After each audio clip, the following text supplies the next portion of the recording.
The elder's brand pressed into the flesh of her upper arm, and Isolde Thornwood did not scream. She locked her jaw, bit down on the inside of her cheek until copper flooded her tongue, and refused to give them the satisfaction. The iron seared through skin and muscle, marking her with the twisted rune that meant outcast, oathbreaker, traitor. Steam rose from the wound, carrying the sickening sweetness of burning meat. Isolde Thornwood, Elder Crane intoned, his voice echoing through the stone judgment hall. You have been found guilty of consorting with enemy wolves. The child you carry is the spawn of a Rivervale scout, a spy sent to infiltrate our pack through seduction and deceit. Lies. Every word, a calculated lie. Isolde's hands trembled where they were bound behind her back, the rough rope cutting into her wrists.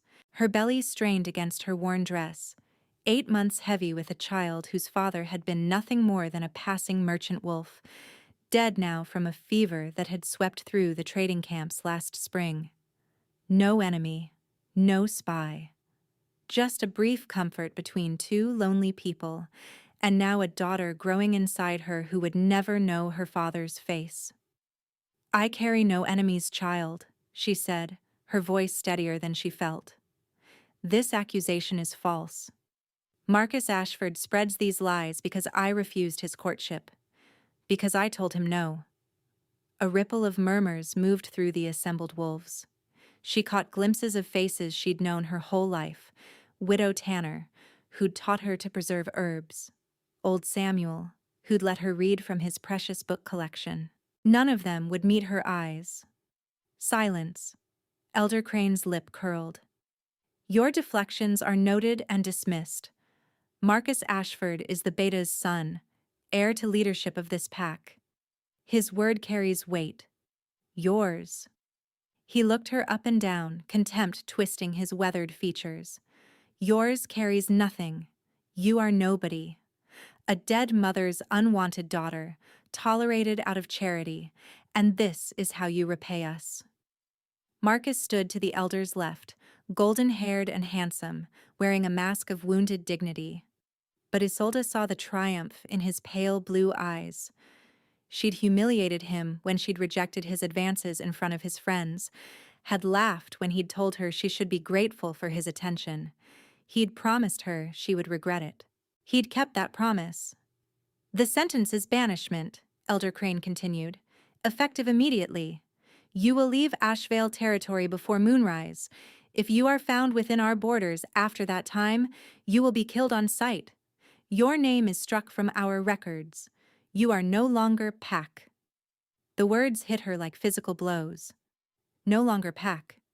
For a wolf, there was no crueler fate. Pack was safety, identity, belonging.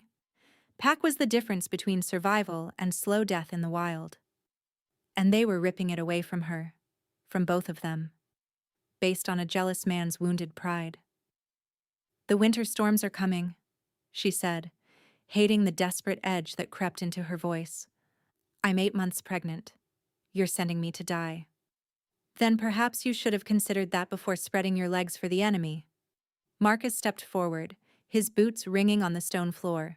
He stopped close enough that she could smell his cedar cologne, could see the cruel curve of his smile.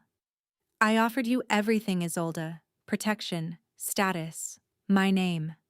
And you threw it in my face like I was nothing, like I was beneath you. He leaned closer, his breath hot against her ear. Remember this moment when you're bleeding out in the snow.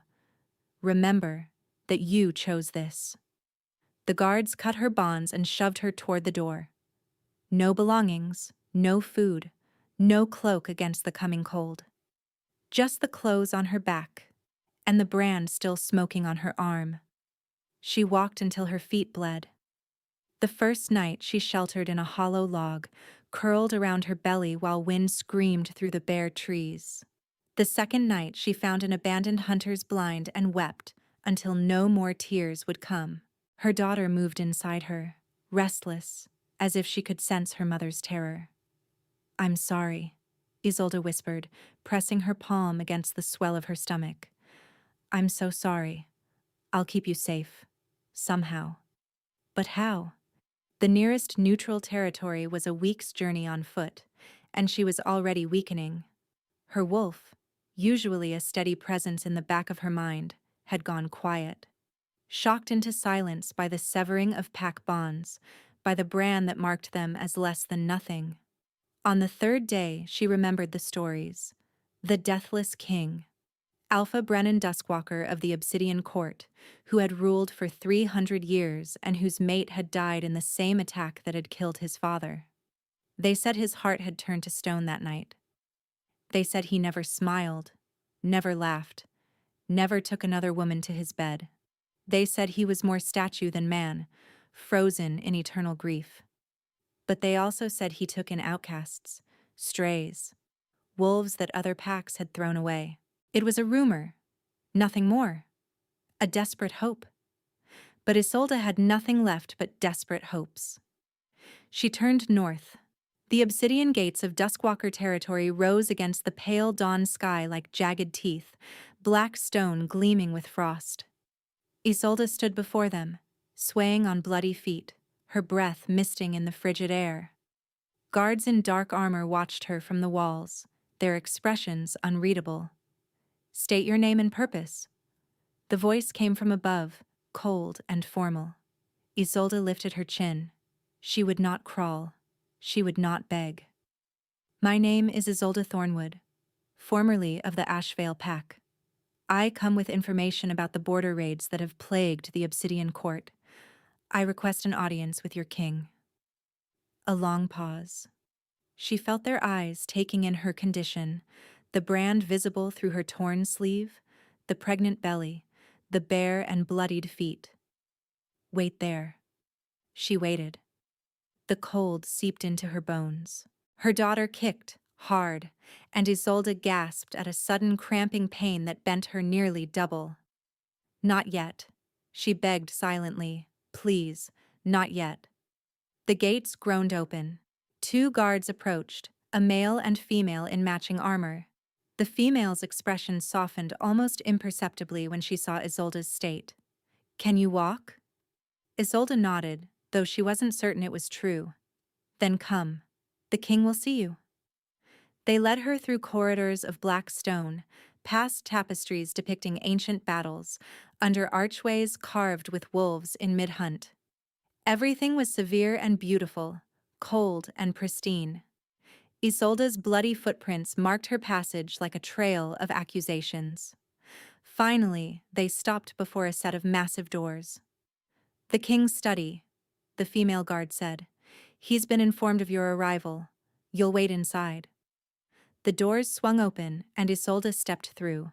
The study was vast, filled with maps and books and the lingering scent of wood smoke. A fire crackled in a hearth large enough to stand in, and at the far end, bent over a table covered in tactical charts, stood a figure that made Isolde's breath catch. He was tall, taller than any wolf she'd ever seen, broad-shouldered and lean, with black hair that fell past his collar, and a face that looked carved from the same obsidian as his gates. He didn't look up when she entered. His focus remained on the maps before him, one long finger tracing a borderline. "You claim to have information about the border attacks." His voice was deep, utterly without inflection. "Speak." Isolde opened her mouth to respond, and then he raised his head. And then his scent reached her.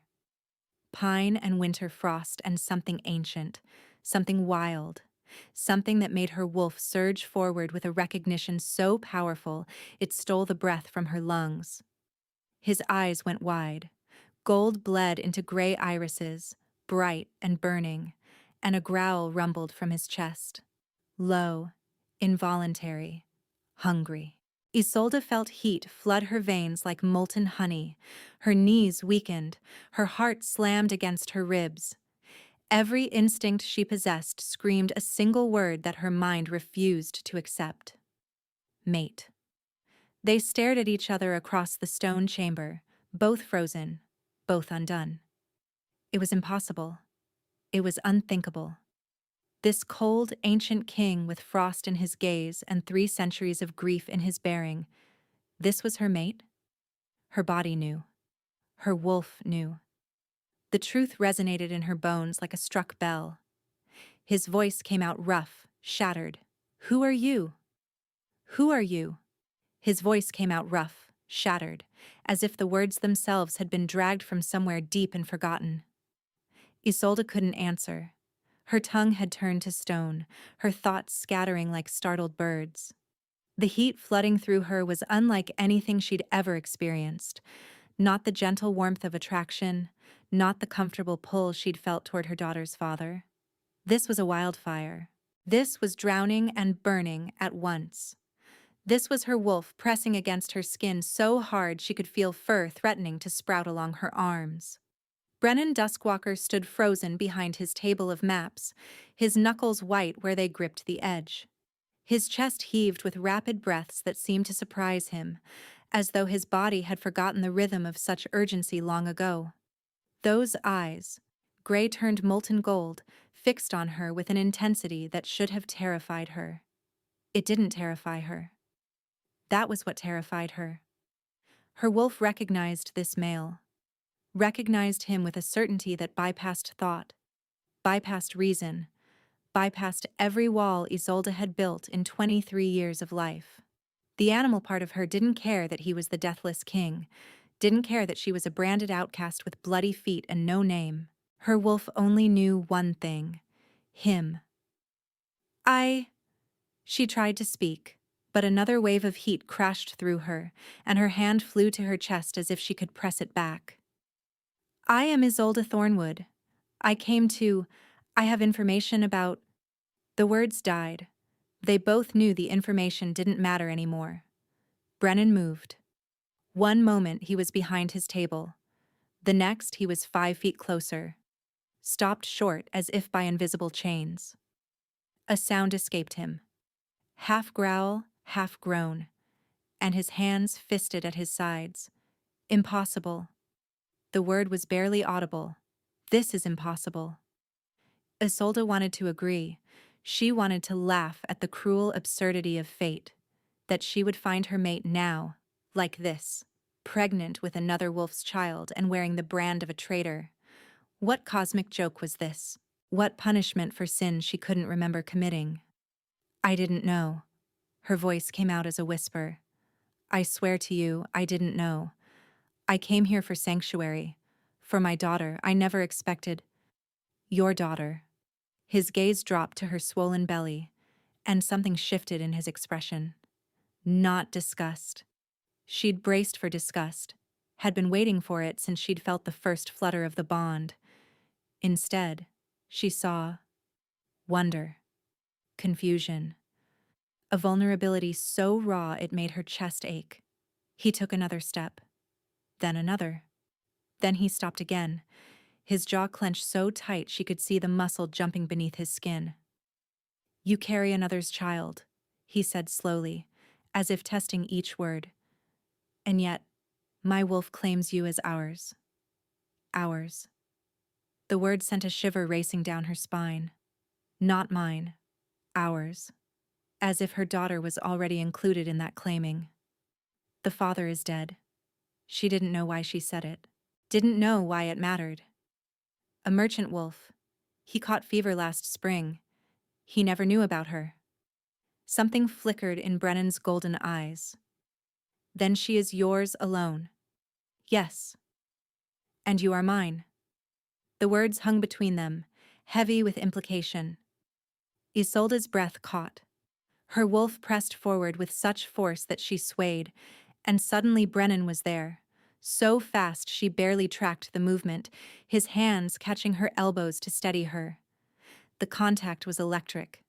Not the sharp shock of static, but something deeper. A warmth that started where his fingers wrapped around her arms and spread through her entire body like honey poured into water. Her wolf didn't stir. Her wolf settled, going quiet for the first time since her banishment, sinking into a peace so profound that tears sprang to Isolde's eyes. Brennan made a sound like he'd been struck.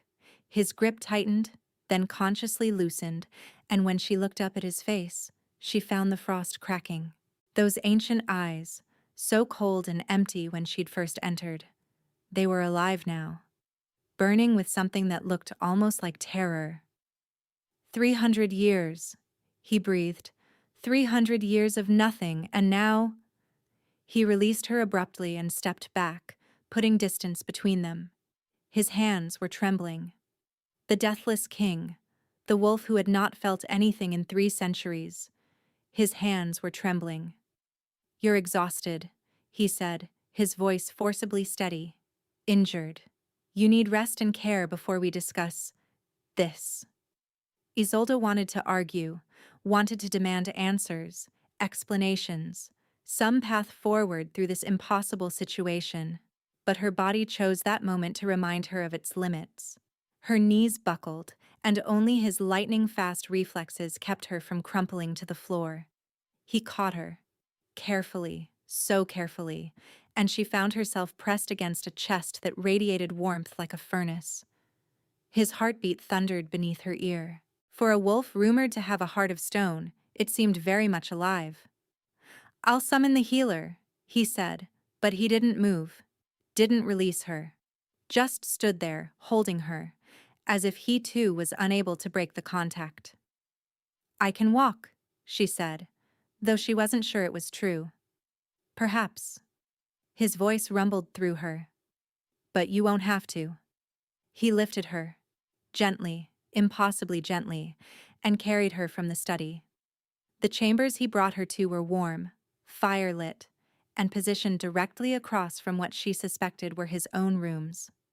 Isolde took note of this placement even as Brennan settled her on the edge of a massive bed draped in dark furs.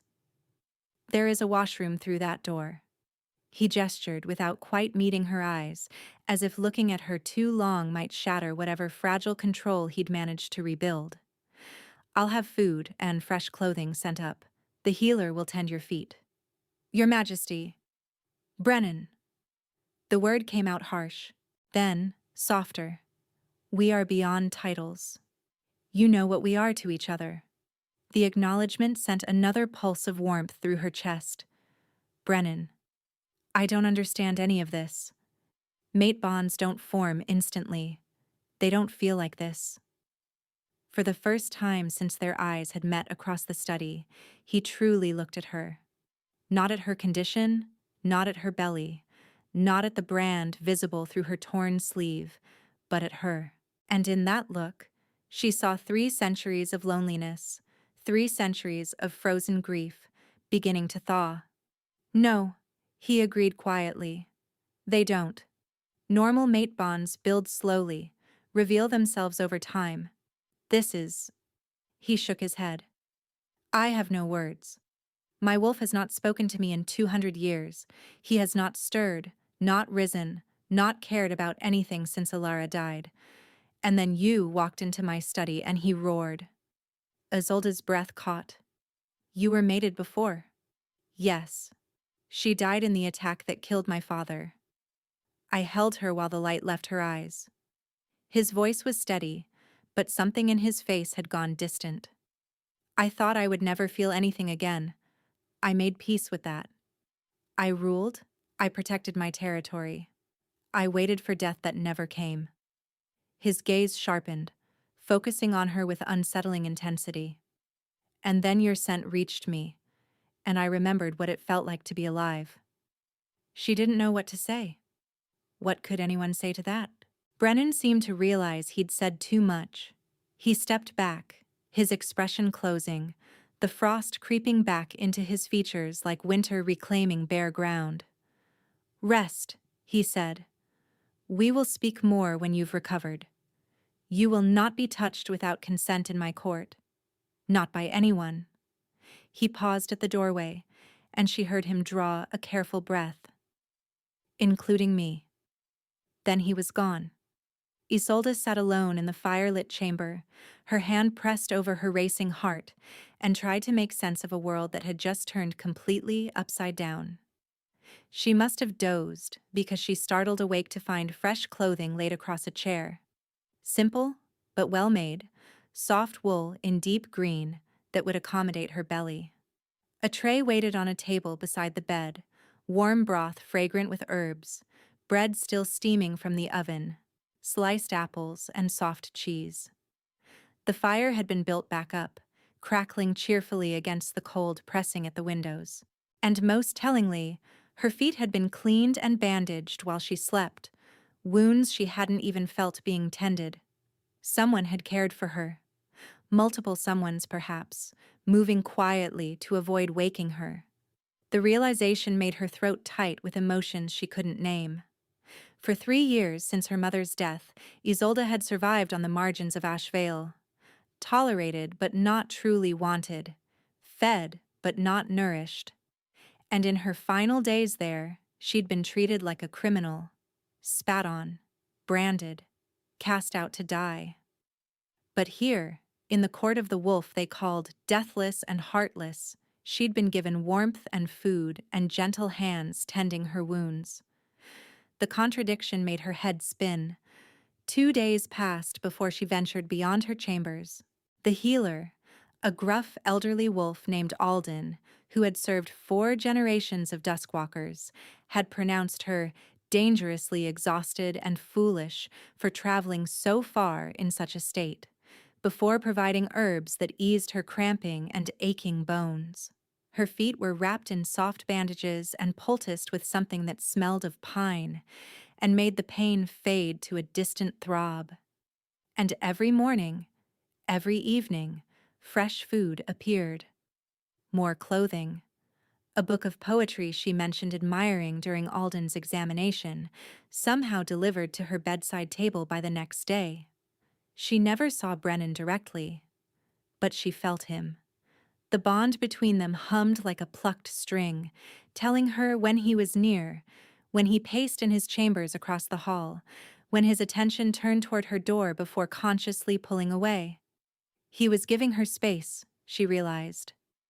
Time to recover. Time to adjust. Time to decide what she wanted this impossible connection to become.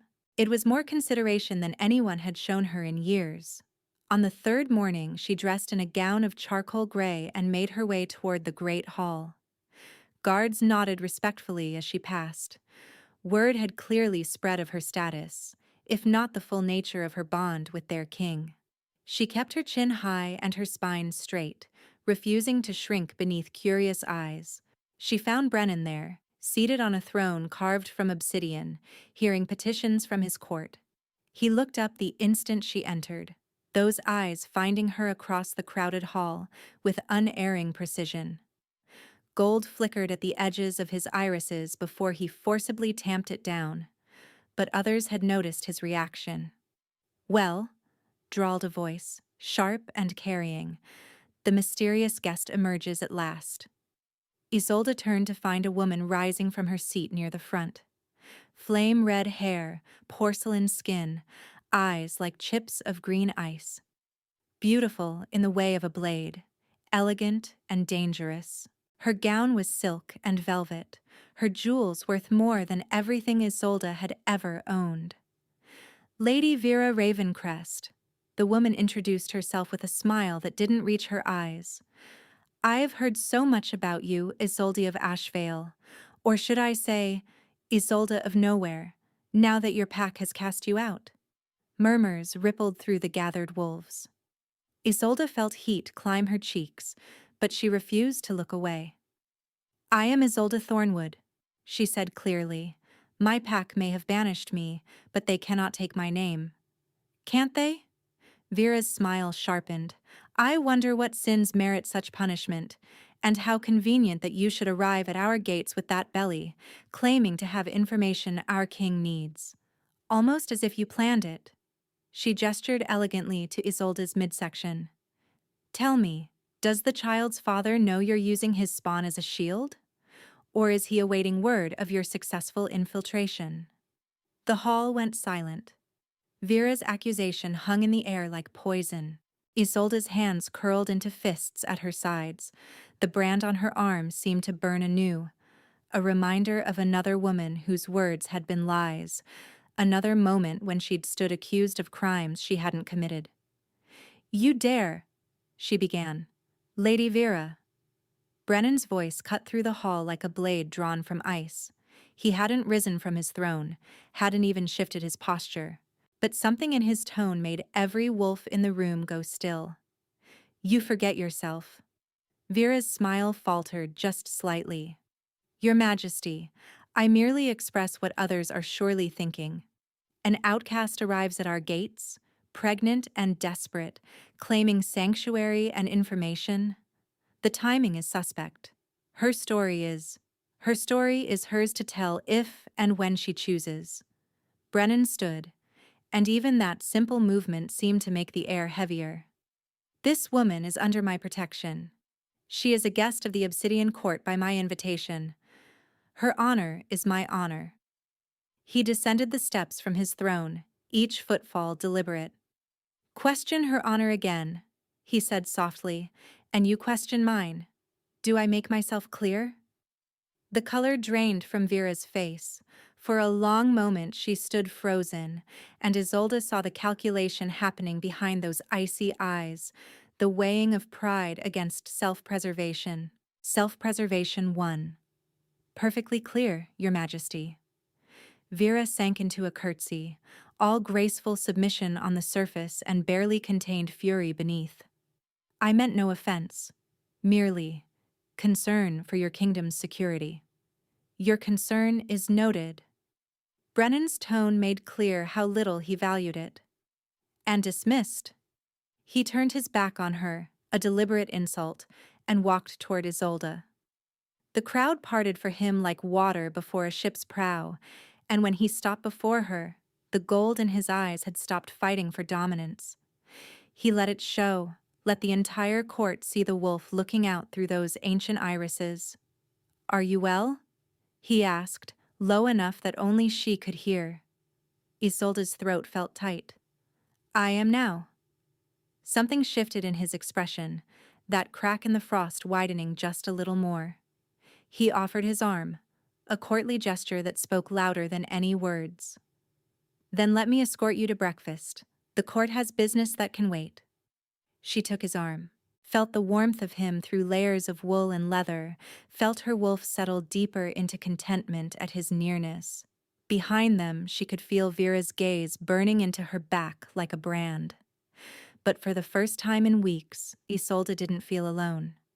The warmth of Brennan's arm beneath her fingers stayed with Isolde through the morning meal, even after he'd seated her at the high table and retreated to speak with his advisors. She'd expected coldness from the court after Vera's display, but instead found wolves watching her with something closer to curiosity than contempt. A few even offered tentative nods of acknowledgement. Perhaps public humiliation of their most venomous courtier had earned her some grudging respect. The food was rich and plentiful, roasted meats, fresh bread still warm from the ovens, fruits preserved in honey from the previous autumn. Isolde ate carefully, mindful of her daughter's needs and her own shrunken stomach's limits. 3 days of near starvation couldn't be undone in a single meal, no matter how her body craved it. You're not eating the venison? She looked up to find Alden settling onto the bench beside her, his gruff face creased with professional concern. Your body needs iron. The child is drawing heavily from your reserves. I know. Isolde reached for a slice of the meat. I was pacing myself. Pace faster. But there was warmth beneath his grumbling. I've prepared a tonic for you. Strengthening herbs, nothing that will harm the babe. You'll take it morning and evening until that little one arrives. Gratitude tightened her throat. Thank you, Alden. He waved off her thanks with a gnarled hand. I've delivered hundreds of pups in this court. Yours will be no different. He paused, then added more quietly. The king has asked me to attend you personally. Daily visits until the birth. The king. Not his majesty, not the deathless king. Just the king. As if Alden had known Brennan long enough to dispense with formality. He didn't need to do that. No, Alden agreed. He didn't. The old healer's eyes were knowing, but he did. First time in 3 centuries he's taken personal interest in anyone's welfare. He patted her hand and rose, joints creaking. Make of that what you will, girl. She watched him go, her mind churning with questions she wasn't ready to answer. The days that followed settled into a rhythm Isolde hadn't expected. She was given freedom to move through the castle, to explore its countless halls and hidden gardens. Guards shadowed her, for protection, not imprisonment, she gradually realized, and servants treated her with careful courtesy. Brennan appeared each evening for dinner, claiming the seat beside her as if it had always been his place, speaking little but staying close. His presence did strange things to her pulse. On the fifth morning, she found herself in the castle's library, a vast chamber of towering shelves and ancient texts that made old Samuel's collection look like a child's picture books. Dust motes danced in the pale winter light filtering through high windows, and the smell of old paper and leather binding wrapped around her like a familiar embrace. She was reaching for a volume on herbal remedies when she heard voices in the adjacent alcove. Vera's distinctive tones froze her in place. Cannot simply accept this. 50 years, counselor. 50 years I've waited for him to move past his grief. Lady Vera, the king's choices are his own. The second voice was male, measured and unfamiliar. If he wishes to take this woman under his protection. Under his protection? Vera laughed, sharp and brittle. He looks at her like she hung the moon and stars. He's never looked at anyone that way. Not even Alara, not in the final years before. She broke off, composing herself. This outcast will ruin everything. She carries another wolf's child. She has no standing, no name, no power. And yet he treats her like a queen. Perhaps because she will be one? Silence. Then Vera's voice, low and venomous. Not if I have anything to say about it. Isolde's blood ran cold. She pressed herself against the shelves, barely breathing as footsteps approached and receded. Only when she was certain they'd gone did she allow herself to move, her heart hammering against her ribs.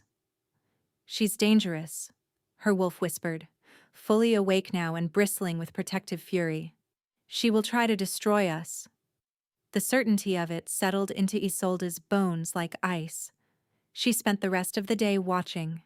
Vera moved through the court with practiced grace, smiling at those who held power, dismissing those who didn't.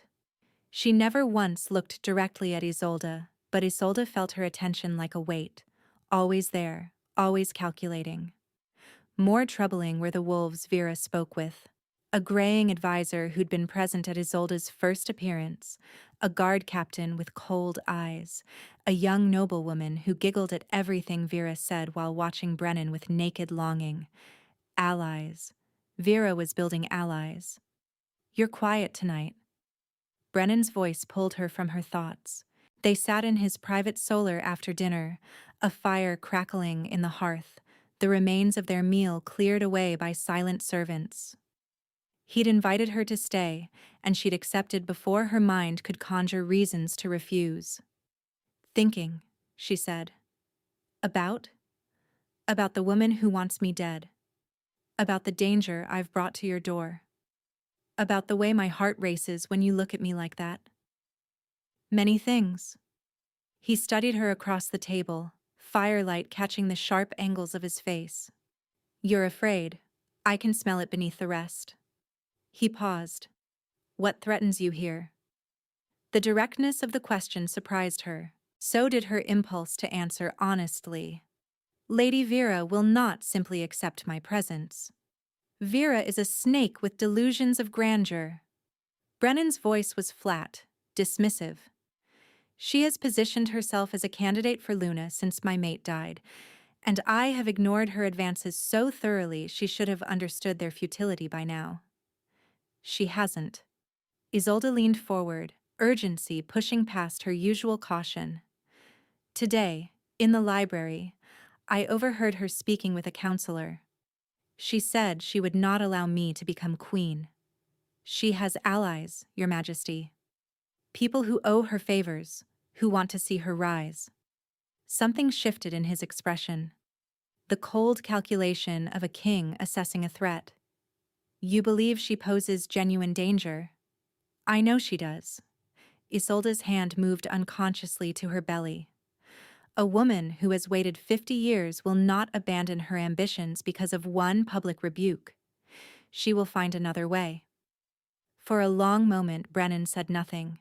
Then he rose and circled the table, stopping before her chair. This close, she had to tilt her head back to meet his eyes. Gray shot through with threads of gold, ancient and searching. Then I will protect you. The simple declaration sent warmth flooding through her veins. Her wolf pressed forward, yearning toward him, toward the safety he represented. You barely know me, she whispered. I know enough. His hand rose, hesitated, then settled gently against her cheek. His palm was warm and rough with old calluses, and the touch sent sparks cascading down her spine. I know that when you appeared at my gates, something that had been dead inside me started breathing again. I know that your scent haunts my sleep, and your voice echoes through my waking hours. I know that my wolf, who has been silent for 2 centuries, now howls your name in the depths of my mind. Isolde's breath caught. The bond between them pulsed with warmth, a golden thread she could almost see connecting her heart to his. I'm carrying another wolf's child, she said, because she had to say it, had to give him the chance to withdraw. My own pack branded me traitor. I have nothing to offer you but trouble. You offer me everything. His thumb traced her cheekbone, achingly gentle. You offer me life. You offer me hope. You offer me a future I had long since stopped believing in. Her eyes burned with tears she refused to shed. This is madness. Perhaps. His lips curved, that slight smile that transformed his severe face into something breathtaking. I've been sane for 300 years. Madness might be a pleasant change. A laugh escaped her, startled and genuine. You're impossible. So I've been told. He drew back, and she felt the loss of his touch like a physical ache. Stay. Not as a guest, not as a supplicant. Stay as what you are to me. And what is that? The gold in his eyes blazed bright. My mate. She should refuse, should cite 100 reasons why this was too fast, too dangerous, too complicated. She was 8 months pregnant with another wolf's daughter. She was a branded outcast with enemies both within these walls and beyond them.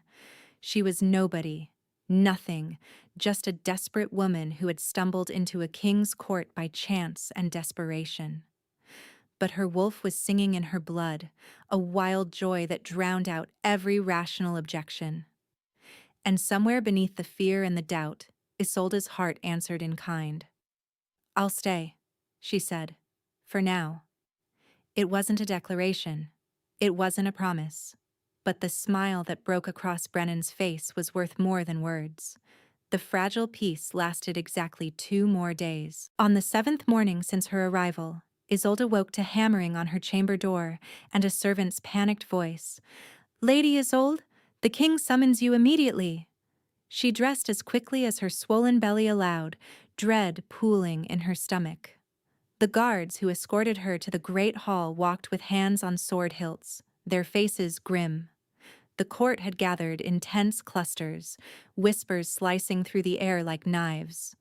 At the center of the chaos stood a mud-spattered messenger, still breathing hard from a fast ride. And beside him, Isolde's heart stopped. Marcus Ashford, golden-haired and handsome and wearing that same cruel smile she remembered from the night he'd called for her banishment. Ah, he said, his pale blue eyes finding her across the hall. There she is, the traitor we've been hunting. What is the meaning of this? Brennan's voice cracked across the chamber like thunder. He stood before his throne, rigid with barely contained fury, every line of his body radiating dangerous power. Marcus executed an elaborate bow, all false courtesy. Your Majesty, I come as official representative of the Ashvale Pack. We have evidence that this woman, he pointed at Isolde, stole valuable information about our defenses before her flight. Information that was then passed to Rivervale agents, resulting in 3 border attacks that killed 17 of our wolves. A gasp rippled through the crowd. Isolde felt the blood drain from her face. That's a lie, she said, her voice shaking with fury and fear. We have witnesses. Marcus's smile widened. Wolves who saw you meeting secretly with Rivervale scouts. Wolves who found enemy communications hidden in your belongings. He produced a leather satchel, tossing it at her feet. Including these letters, written in your own hand, detailing patrol routes and guard rotations. The satchel lay there, damning and impossible. Isolde had never seen it before in her life. Those are forgeries, she said. Are they? Marcus turned to address the court. My pack's elders have examined them thoroughly. The handwriting matches samples of her previous correspondence. The information contained within was accurate enough to facilitate multiple successful attacks. His voice dropped, becoming silky with false regret. We liked Isolde. Truly we did. But a spy cannot be allowed to escape justice simply because she was clever enough to seduce her way into a powerful king's bed. Murmurs erupted. Isolde saw wolves she'd thought neutral looking at her with new suspicion.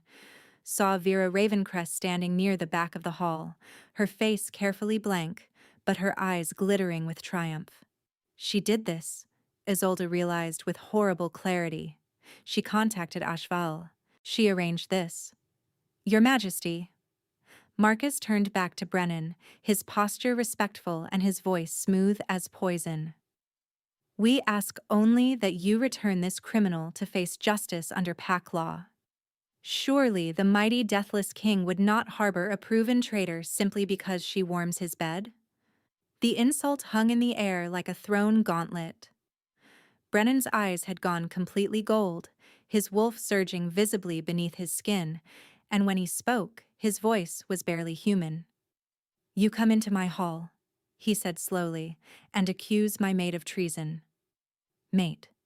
The word silenced the whispers, sent shockwaves through the assembled wolves. Marcus's composure cracked for just an instant. Your mate? My mate? Brennan descended from the dais, each step deliberate and predatory. The woman who will be Luna of the Obsidian Court, the mother of the heir I will claim as my own. He stopped inches from Marcus, towering over him despite the younger wolf's considerable height. And you dare to stand in my hall, with your forged evidence and rehearsed lies, and demand I hand her over for execution?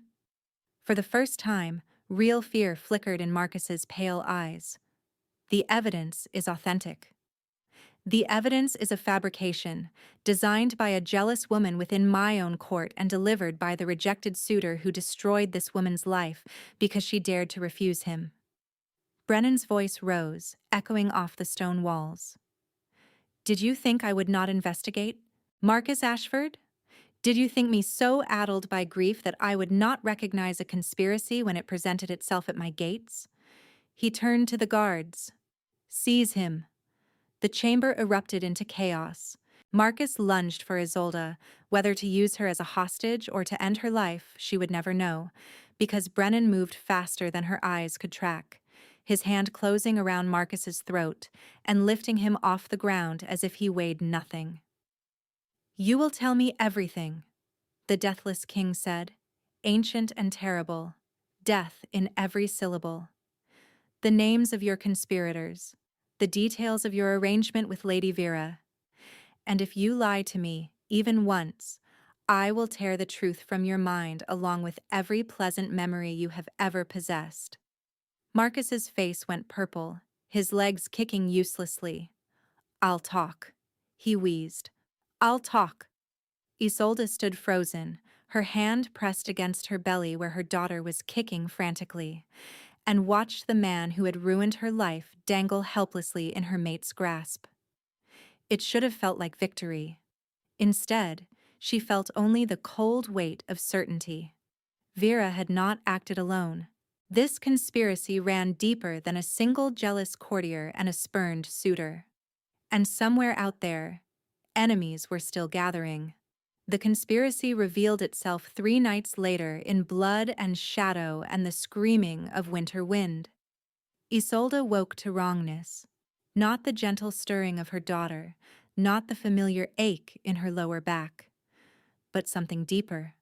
A prickling along her skin that sent her wolf surging to attention for the first time since her banishment. She sat up in bed, heart hammering, and listened. Silence. Too much silence. The guards who stood watch outside her door every night. She should hear their breathing, their subtle shifts of weight. Instead, nothing. Just the howl of the storm battering the castle walls and a creeping cold that had nothing to do with winter. She moved without thinking, her swollen body protesting as she swung her legs over the edge of the bed. Her feet touched stone floor, and she froze. Wet. The stone was wet. In the faint light from dying embers, something dark spread beneath her door. Blood. Isolde's breath caught in her throat. She pressed her hand against her belly, feeling her daughter kick frantically, and forced herself to think. The main door was compromised. The windows were 3 stories up, overlooking a sheer drop to the courtyard below. She was 8 months pregnant, alone, and whatever had killed her guards was right outside. Hide. She should hide, protect her child, wait for help. But Brennan was across the hall. Brennan, who had declared her his mate before the entire court. Brennan, who had promised her safety and given her hope, and looked at her like she was the first sunrise after 3 centuries of darkness. If the assassins reached him while he slept, a sound outside. Soft footsteps, deliberate and careful, approaching her door. Isolde's wolf stirred restlessly beneath her skin, and with it came a clarity she hadn't felt since her banishment. She was not helpless. She was not nothing. She was a wolf, and wolves did not cower when their mates were threatened. She moved silently to the hearth, wrapping her fingers around the iron poker. It wasn't much of a weapon, but the weight of it steadied her. Then she positioned herself behind the door, her back pressed to the cold stone wall, and waited. The door swung open. A figure slipped through, moving with predatory grace, a long knife gleaming in one gloved hand. Behind him, Isolde glimpsed the bodies of her guards crumpled on the floor, their throats cut clean. The assassin crossed to her empty bed, knife raised, and Isolde swung the poker with every ounce of strength she possessed. The iron connected with the back of his skull with a sickening crack. He dropped without a sound, his knife clattering to the floor. Isolde stood over him, breathing hard, her arms trembling from the impact. She didn't waste time checking if he was dead. More would come. The attack was too coordinated, too precise for a single assassin. This was a full assault, and somewhere in the chaos, the real architect would be watching, waiting for confirmation of her death. Vera. The letter. Isolde's mind raced, fitting pieces together. Vera had arranged everything: Marcus's arrival, the false evidence, and now this. The border attacks, the forged correspondence, the carefully orchestrated conspiracy. All to eliminate a pregnant outcast who had dared to claim what Vera had coveted for 50 years. She had to warn Brennan, had to warn the court, had to expose Vera before more innocents died. Isolde stepped over the fallen assassin and moved into the hallway. The blood was thick here, pooling around 3 bodies. Her guards, their weapons still sheathed. They hadn't even had time to draw steel. Professional killers, then. Expensive ones. The sound of distant shouting reached her ears. Steel on steel. The attack had begun in earnest. She knew this castle now, had spent 7 days learning its passages, its shortcuts, its secrets. The servant corridors ran parallel to the main halls, narrow and unguarded. If the assassins were focused on the Great Hall, on Brennan's chambers, they might not think to watch the back passages. It was a desperate gamble, but Isolde had nothing left but desperate gambles. She ran. Her body screamed at the exertion. Every step sent jolts of pain through her hips, her back, her swollen feet. Her daughter kicked and writhed, sensing her mother's terror. But Isolde pushed forward, one hand braced against the wall, the other still gripping the blood-slicked poker. The servant passage was dark and freezing, the winter storm howling through gaps in the ancient stonework. She stumbled twice, caught herself, kept moving. Behind her, she heard shouts. The assassins had found the body, found her empty chamber. They would hunt her now. And she was leaving a trail of bloody footprints in her wake. The passage opened into a small antechamber near the great hall's back entrance. Through the door, Isolde could hear the chaos, snarling wolves, clashing steel, Brennan's voice roaring commands. He was alive, fighting. But for how long? She pushed through the door and found herself face to face with Vera Ravencrest. The woman stood in the antechamber as if she'd been expecting her, flanked by two more assassins in dark leather. Her silver hair was immaculate, her gown pristine, and her smile was the coldest thing Isolde had ever seen. "Oh, my dear," Vera said softly, "you were supposed to die in your bed, peacefully, in your sleep. It would have been so much more convenient for everyone. You arranged all of this." Isolde's voice came out steadier than she felt. "The border attacks, the deaths, 17 wolves murdered just to frame me. The border attacks were real enough. I simply ensured they would be blamed on you." Vera's eyes glittered with malice. "Do you know how long I've waited? 50 years? Building alliances, cultivating influence, positioning myself as the obvious choice for Luna. And then you stumble through those gates, pregnant and pathetic. And he looks at you like you're the first light he's seen in centuries. Because I'm his mate. You're a vessel." Vera's composure cracked, fury bleeding through. "A breeding sow carrying another wolf's whelp. You're nothing, nobody. And I will not lose everything I've worked for to a cast-off who got lucky." The assassins moved toward her, knives drawn. Isolde's wolf surged, not stirring, not pressing, but exploding through her with a force that bent her double. Heat blazed through her veins. Her vision sharpened, colors bleeding into impossible clarity. And deep in her chest, something ancient woke. Maternal rage, pure and primal and devastating. When she straightened, her eyes burned gold. "Touch me," she said, and her voice resonated with harmonic depths that weren't entirely human. "And you die." The first assassin hesitated. Fatal mistake. Isolde moved faster than any pregnant woman should have been able to move. The poker swept up, catching him under the chin with enough force to lift him off his feet. He crashed into his companion, and Isolde was already spinning, driving the iron into the second man's throat before he could recover. They fell together, choking and dying, and Isolde turned to face Vera. The older woman had gone pale, her confident sneer replaced by genuine terror. "What are you?" "I'm a mother," Isolde said simply. "And you threatened my child." She lunged.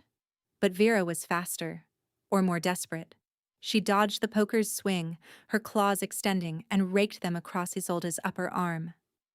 Pain blazed through the brand mark, blood welling from the reopened wound. Isolde staggered, her vision swimming. Still, just a girl playing at power. Vera circled her, predatory and vicious. "Your little display was impressive, but how long can you sustain it? How long before your body fails you?" She was right.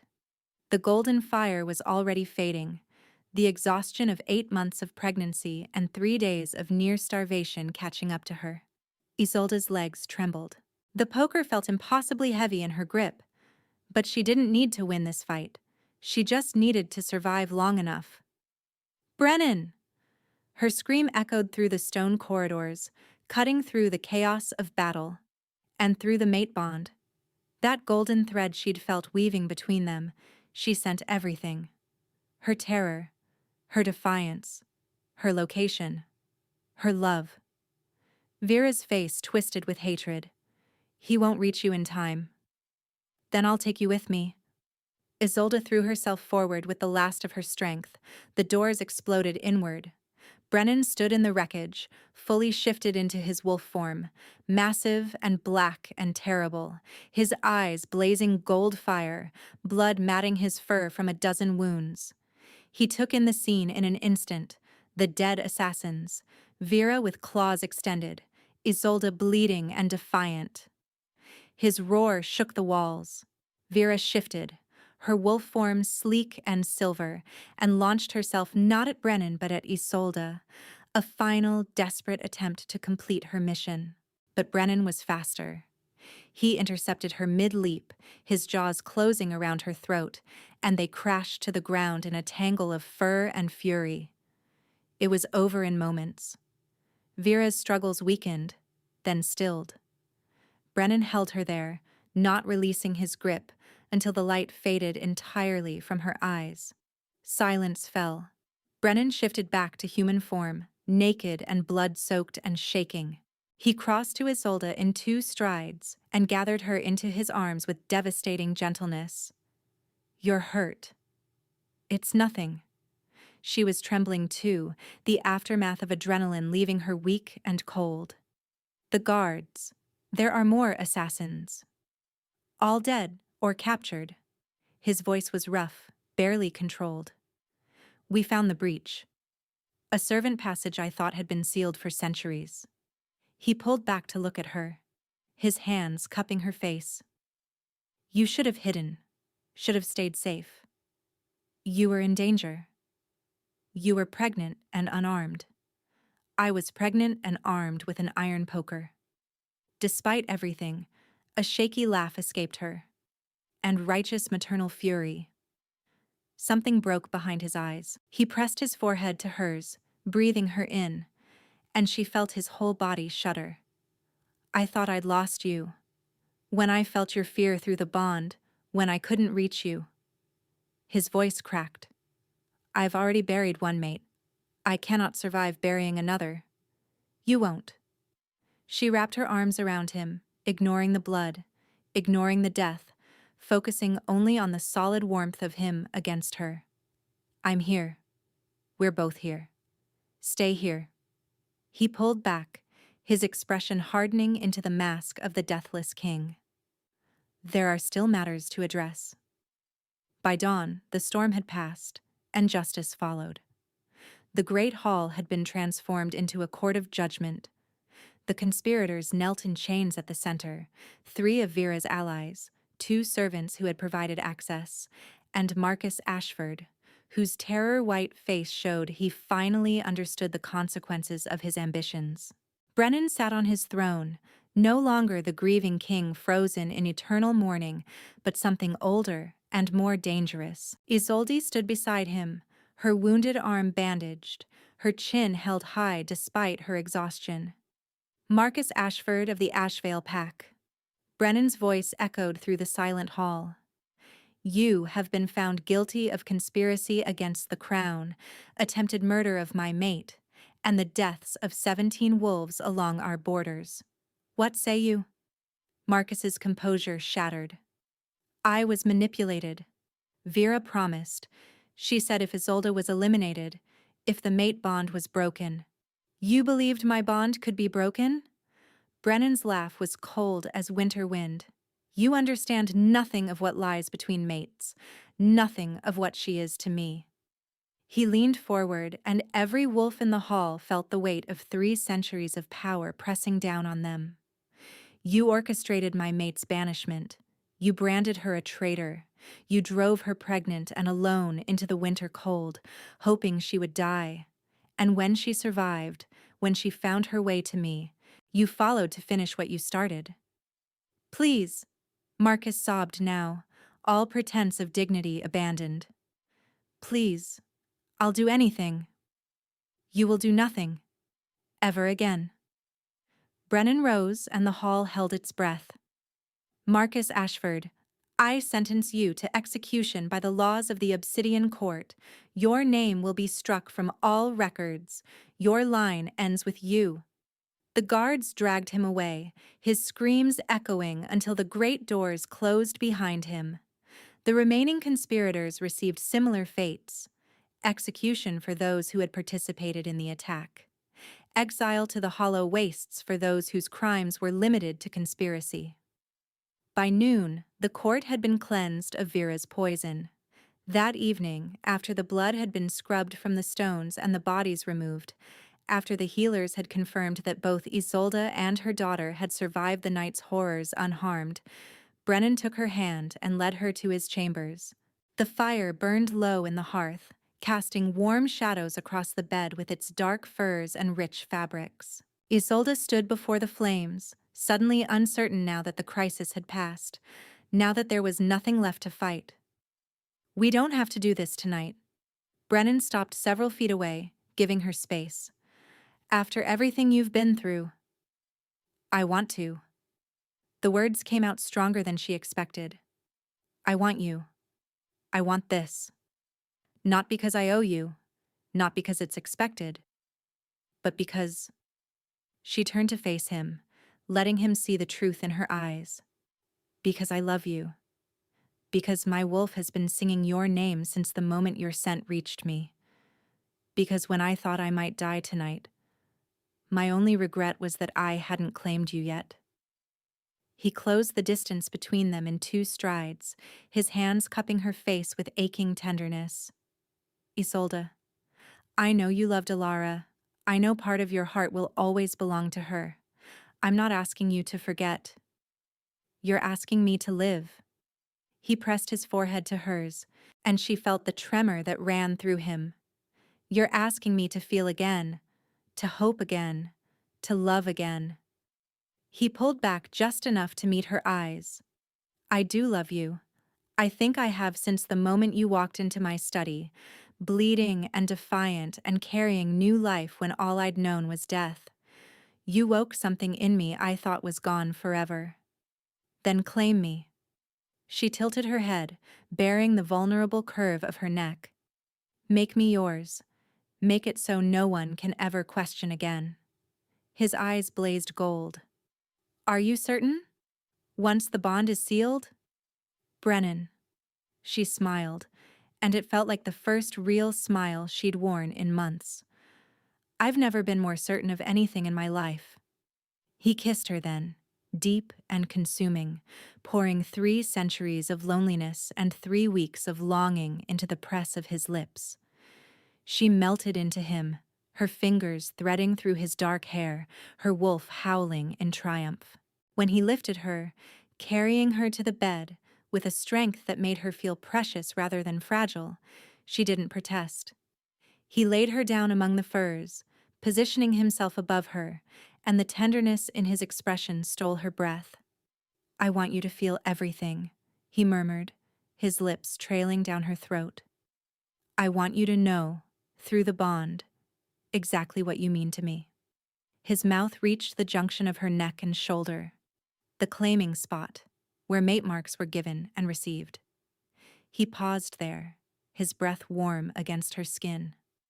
Mine, he whispered, and bit down. Pain flared bright and sharp, stealing a cry from her throat.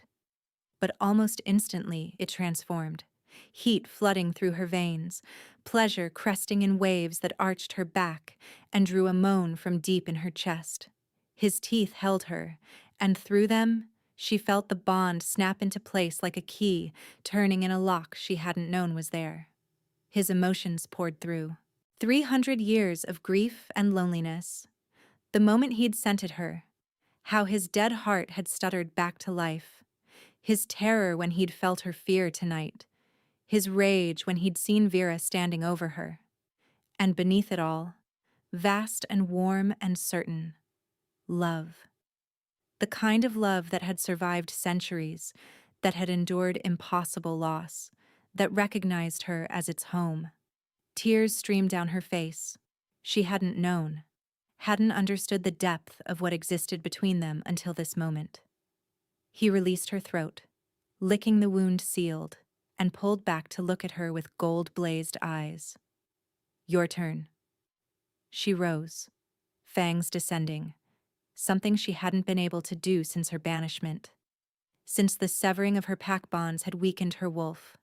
But now, with his bond anchoring her, she felt whole again. More than whole, powerful. He bared his throat without hesitation, and Isolde sank her teeth into the claiming spot on his shoulder. The bond completed. She felt it like a golden thread weaving between their souls, binding them together in a way that transcended words or promises. His strength flowed into her, and hers into him. His joy echoed through her heart, and her peace settled into his bones. Yours, she breathed against his skin. Mine, he answered, pulling her close. Mate. They held each other as the fire burned low, neither willing to break the silence of the moment. Isolde pressed her ear to his chest, listening to the steady beat of his heart, a heart that had been still for so long, now alive with purpose. Her daughter kicked, and Brennan's hand covered her belly, his palm warm and protective. She'll be a princess, he said softly, heir to the Obsidian Court. She'll be loved. Isolde tilted her head up to meet his eyes. That's what matters. She will be both. He kissed her forehead. I meant what I said before the court. I will claim her as my own. She will be Duskwalker in name and in truth. The tears came again, but this time from joy. You don't have to. I want to. His voice was fierce. She is yours, which makes her mine. Our children, hers and any we may have together. They will be siblings, family, pack. Isolde had no words. She simply kissed him, pouring all her gratitude and love into the gesture, and felt his answering devotion pulse through the bond. Spring came early that year. The snows melted, revealing the first green shoots pushing through dark earth, and with them came change. Isolde gave birth in a chamber filled with sunlight and flowers, Brennan holding her hand through every agonizing moment, Alden's gnarled hands steady and sure as he brought new life into the world.